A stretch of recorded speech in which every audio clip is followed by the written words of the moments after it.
Did you ever play like Rust or DayZ?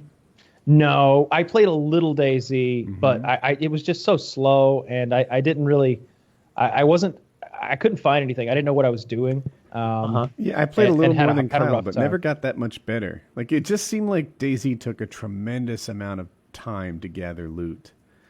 Oh yeah, DayZ was you lived for like these 2 minute adrenaline packed experiences, but they were sandwiched between 6 to 10 hours of running and doing nothing. Yeah, and I would have, because I was on YouTube, I had, tour guides, people who were outstanding at the game. And, we do what it took to have helicopters and strafe and kill and like the ultimate DayZ's experiences. And they would take, 6 to 12 hours to put together. And then the helicopters, if you don't know, they run out of fuel super fast. So it doesn't last long. Seems like I never played that game, but from everyone I spoke to, there were just never enough resources to ever put together a fun kit. PUBG You're like, all right, from I've got 4 357 rounds, and maybe in 5 hours I'll find a gun that can use these. Yeah. I got 4 357 rounds and 1 1911. Yeah. More Well, I guess loot I makes can use the like game. a hammer. More loot has made the game more fun. Like the new PUBG map, like it's loaded with loot. It's just everywhere. If you land at, especially some of the hot spots, it's just like if you land in one spot, you can just spin 360 degrees and see 5 or 6 rifles, full of ammo and helmets and just loot everywhere. That's more fun for me. Yeah. Wait. For like the three like 357 and shit. Are you talking DayZ or did you have that experience playing PUBG? It's DayZ. Well, he hasn't played the game much, but he's just Okay. That's kind of like the general like conception of it. And that was my experience when I played. It was like I played maybe 30 hours of it, and I don't think I ever found a gun with the bullets that went to it.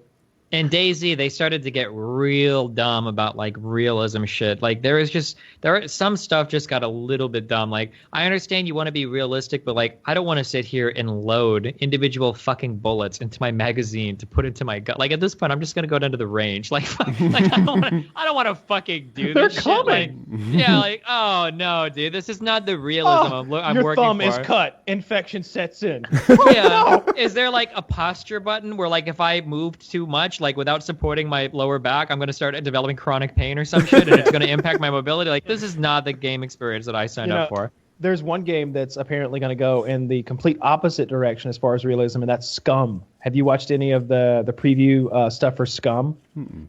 Scum, you control, like the premise is that you have a prisoner on this island who is your guy. And you'll notice on the back of your prisoner, there's like an implant on the back of his skull that allows you to control him.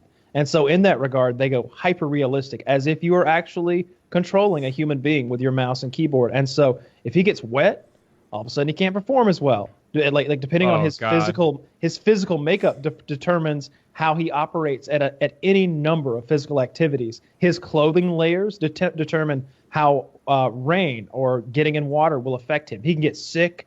He can get like soggied. It's insane.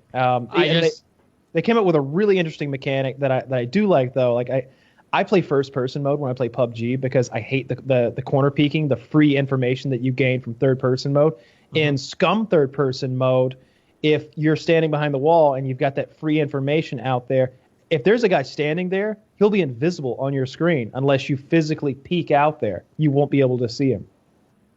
I looked up a YouTube video real quick, and all I see is like a video that's brought up, and there's like 5 different monitors where I see like O2 levels, heartbeat, like this is way too much for me. Body temperature, fuck that shit. Yeah, it's too much. I mean, it's not even out yet, but I'm already like, that's too much for me to keep up with. I don't even like I play hardcore mode when I play Fallout. I've got to drink and eat water and stuff, and I usually install a mod, so I've got to sleep and do all that stuff regularly. But still.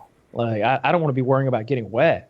You voluntarily install that mod? Like you want to have to eat and sleep and stuff? I use a more extreme version of that mod so that the food will rot if it doesn't last forever. The food gives less HP and stuff like that. Yeah, I like that.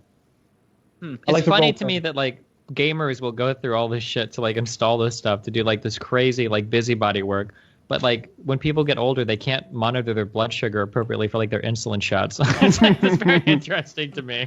Yeah, maybe the next generation will do it a lot better. Maybe. Yeah. Like when I first learned how to mod Fallout 4, it must have taken, because I play in ultra wide. I had to go in and alter all the INI files and mod the game to even run in ultra wide. I had to make sure that the UI was going to fit and everything, and it was like hours and hours over the course of days to like get all the mods installed correctly. And if you made one mistake, you couldn't tell which mod was the mistake. And yeah, it's an ordeal, but it's totally worth it. It's so fun. I feel like I knew a lot of people that did that with Skyrim, where they would spend like 52 hours getting these mods installed to make them playable, but they would only play the game for like 30 minutes, and they'd be happy that they got it all working, and then they would just quit. Yeah, it's easy to do that. I have tried a few times to get New Vegas modded the way I want.